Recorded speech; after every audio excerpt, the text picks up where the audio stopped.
28 past the hour at this time. Tomorrow, the U.S. Supreme Court will be hearing arguments in the most consequential abortion rights case in decades. The justices are going to be hearing a case surrounding a Mississippi law that would ban most abortions after the 15th week of pregnancy. It's a direct attack on the High Court's landmark 1973 Roe v. Wade decision, which said states cannot restrict abortion before the point where a fetus can survive outside the womb.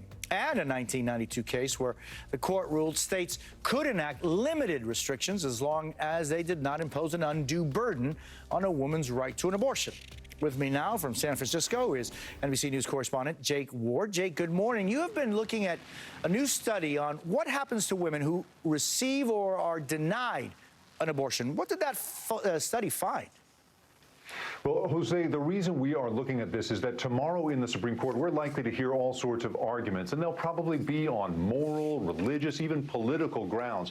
But it turns out that when you look at the science, the outcomes for women who are denied abortion are extraordinary. And that is because this huge study of more than 1,200 women found that the physical, mental, and financial effects on women who could not get the services they wanted went on and on.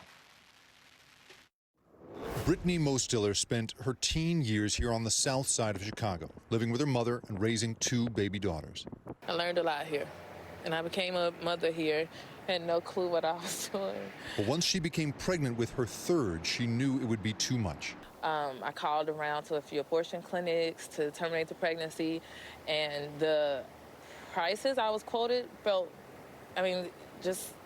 they were ridiculous. I could not save up enough money.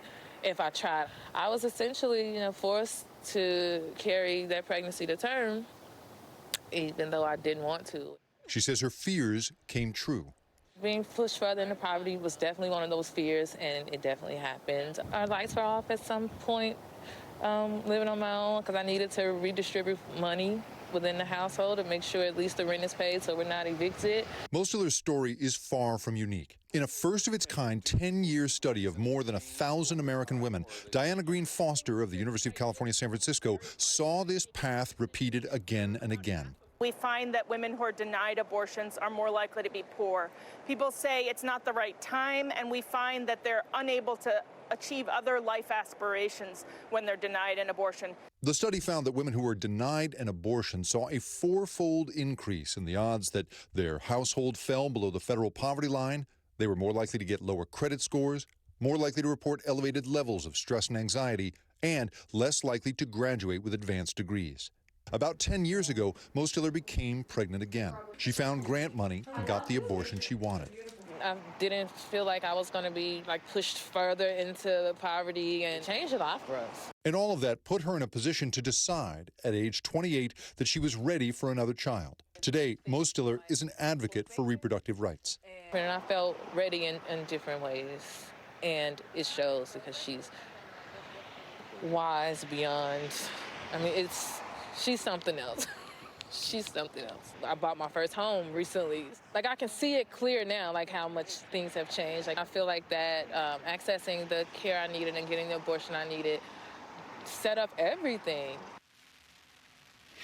Jose, researchers here at UCSF say that for women across the country, if the Mississippi law is upheld, more than 20 other states may follow. And at that point, we're probably looking at hundreds of women a day beginning a process of falling into more and more desperate circumstances. That is what the science, not the rhetoric, seems to say, Jose. Jake Ward, thank you so much. With me now to continue the conversation is Tali Farhadian-Weinstein, a former federal and state prosecutor in New York and an MSNBC legal analyst. She also clerked for former Supreme Court Justice Sandra Day O'Connor. Tali, it's good to see you. Jake Ward just talked about the study which showed that women who are denied abortions are more likely to live in poverty, have a lower credit score, have elevated stress levels and anxiety levels, and less likely to have an advanced degree. Should the Supreme Court consider the economic and financial impact as an undue burden on a woman's right to abortion? Generally, that has not been a part of the consideration of undue burden, but it's absolutely right to think about how a decision in this case is going to impact different American women differently. Just from a legal perspective, Jose, if the court were to overturn Roe v. Wade and Casey, or to drain them of their meaning, we would wind up in two countries. About half the states would make abortion illegal immediately, either because they have trigger laws on their books that say that after a decision like that, abortion would be illegal, or because they have old laws on their books that already restrict abortion. And in about half of the other states, we would live in a very different world. What will you be looking for when the Supreme Court hears oral arguments on the Mississippi abortion law tomorrow? I'm going to be listening, Jose, for how they talk about precedent, because the thing is that Mississippi is not even pretending that this law is somehow compatible with Roe and Casey. What it has asked the court to do is to go back and to reconsider the basic framework we've had for decades that says that viability, which means the point at which the fetus can live on its own, survive on its own outside of the womb, is an important legal turning point, and that the state's ability to regulate abortion changes before and after viability. And this is really a frontal sort of attack on that framework. And so as much as the court is going to be talking about the constitutional right at stake here, I'm going to be listening for how they talk about precedent and what it means to unsettle what has been described as settled law. So what are the options that the Supreme Court could get to? In other words, what are the possibilities that it could come to an agreement on? Well, it could say at the extreme, we were wrong about Roe and Casey and about there being a constitutional right here to have an abortion. That's at the farthest end. At the other farthest end, they could overturn the Mississippi law and say this is inconsistent with the Constitution as we have interpreted.